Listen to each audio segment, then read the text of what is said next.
তারেক রহমান কি ফিরতে চাচ্ছেন না নাকি ফিরতে দেওয়া হচ্ছে না সেই বিষয়টাও এখনো পরিষ্কার নয়। যদিও জনাব আলতাফ পারভেজ বলছিলেন যে এটি নিয়ে মিডিয়া আসলে ওইভাবে কোনো রিপোর্ট করতে পারেনি, যেখানে তারা তথ্যটা খোঁজার চেষ্টা করেছে বা খুঁজতে পেরেছে সেরকম মনে হয়েছে। এর মধ্যে অনেক ধরনের গুজব শোনা যাচ্ছে, -2 -4 এর কথা শোনা যাচ্ছে, যদিও প্রেস সচিব বলেছেন যে যারা -4 এর কথা বলছেন তারা আসলে ফ্যাসিস্টদের দোসর এবং সেই জন্যই তারাই বলছেন। বিএনপির পক্ষ থেকে নিরাপত্তা ঝুঁকির কথা বলা হচ্ছে। আপনি কি বিশ্বাস করেন আসলে, বা আপনার কাছে কি তথ্য আছে যে কেন তিনি ফিরছেন না, বা আদৌ কারো কাছে এই তথ্য আছে কিনা যে তিনি কেন ফিরছেন না, বা নির্বাচনের আগে ফিরবেন কিনা? এখন তো অবস্থা দৃষ্টে মনে হচ্ছে এই তথ্য কারো কাছেই নেই, এরকম মনে হচ্ছে। বিশেষ করে তারেক রহমানের সর্বশেষ যে ফেসবুক পোস্ট আপনি দেখেছেন যে এই বিষয়টি তার হাতে নেই, অথবা এককভাবে তার হাতে নেই। দেখুন, উনি একজন রাজনীতিবিদ, মানুষের কাছে তার জবাবদিহি করার কথা, তাহলে কার হাতে আছে? এটি কি পশ্চিমা বিশ্বের হাতে আছে তাকে গ্রহণ করার বিষয়টি? এটি কি ভারতের কোনো ভূমিকা আছে, নাকি বাংলাদেশের অভ্যন্তরীণ নিরাপত্তার ঝুঁকিটা তাকে আটকে রেখেছে, নাকি উনি রাজনৈতিক আশ্রয় চেয়েছেন ওই দেশে এবং সেই টার্মস অ্যান্ড কন্ডিশনস অনুযায়ী তাকে কিছু করতে হচ্ছে?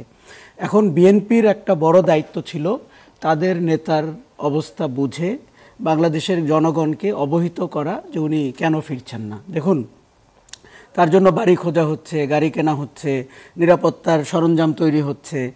এরপরে তো মানুষের একটা প্রত্যাশা হচ্ছে উনি যে কোনো দিন আসবেন। তার মায়ের যে অসুস্থতা, বেগম খালেদা জিয়ার, এটি ছিল চূড়ান্ত মুহূর্ত যে তিনি সমস্ত প্রতিবন্ধকতা দূর করে দেশে আসবেন। কিন্তু সেই ক্ষেত্রে আমরা দেখলাম যে খালেদা জিয়াকে লন্ডনে নিয়ে যাওয়ার কথা হচ্ছে, তিনি কিন্তু ঢাকায় আসছেন না। এখন আমি বলবো ব্যর্থতাটা বিএনপির এবং তারেক রহমানের নিজেরই, কেননা তাকে পরিষ্কার করতে হবে জনগণের কাছে। তো দেখুন, রাজনীতিবিদ হতে হলে, প্রধানমন্ত্রী হতে হলে আপনাকে পরিষ্কার হতে হবে আপনার অবস্থান কি। কাজে উনি কি জনগণের কাছে প্রকাশ করছেন কিনা, এমন কিছু কি তার আছে যেটি তিনি প্রকাশ করতে পারছেন না। এখন একটু শুনতে খারাপ লাগবে, কিন্তু যেই ব্যক্তি তার ফিরে আসার সিদ্ধান্ত নিজে নিতে পারেন না, তিনি দেশ শাসনের সিদ্ধান্ত কি করে নেবেন ভবিষ্যতে? অথবা প্রধানমন্ত্রী হলে রাষ্ট্র পরিচালনার সিদ্ধান্ত তিনি কিভাবে নেবেন?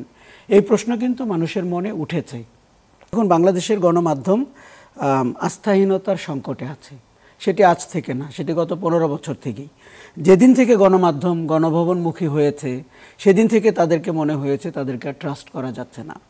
সেটি করতে গিয়ে যেটি হয়েছে যে গণমাধ্যমে বস্তুনিষ্ঠ, ইন্ডিপেন্ডেন্ট তথ্য অনুসন্ধান করে আপনাকে যে বিশ্বাসযোগ্য করে ফেলার যে জায়গাটা, সেটি গণমাধ্যম হারিয়েছে।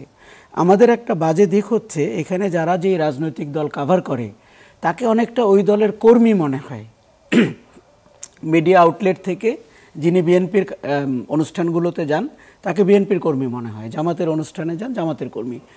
কথা তো ছিল তিনি বিএনপির ঘরের খবর বের করে আনবেন, বিএনপির ভেতরে যদি কোনো মতদ্বৈততা থাকে সেটি তার মাধ্যমে আমরা জানতে পারবো।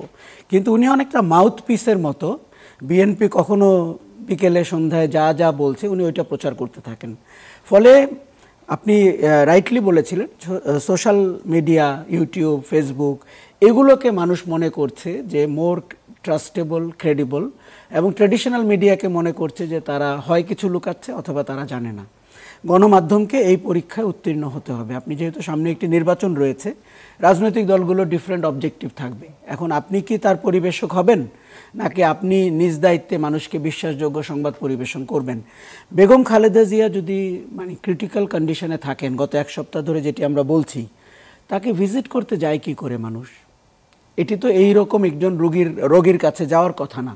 আবার ডক্টর জাহিদ ছাড়াও আমি অনেককে দেখেছি তারা ভিজিট করে বাইরে এসে অনেক সারি সারি ক্যামেরার সামনে কথা বলছেন, তারা বিএনপির নেতা, তারা শুরুর দিকে বলেছেন। তাতে করে কিন্তু ধারণা হয়েছে যে ওনার অবস্থা পরিষ্কার বোঝা যাচ্ছে না। আমরা খালি চোখে ওনার রোগের বর্ণনা দিলে তো হবে না।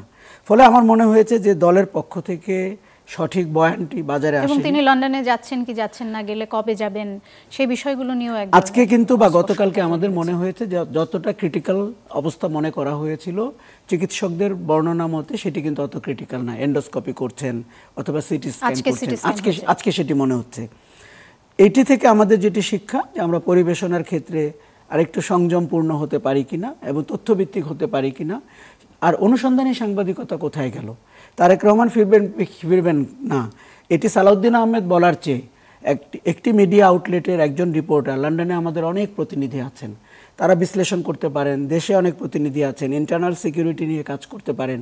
আমরা সেরকম আউটলেট চাই যারা একটা ইন্ডিপেন্ডেন্ট ইনভেস্টিগেটিভ রিপোর্ট করতে পারেন।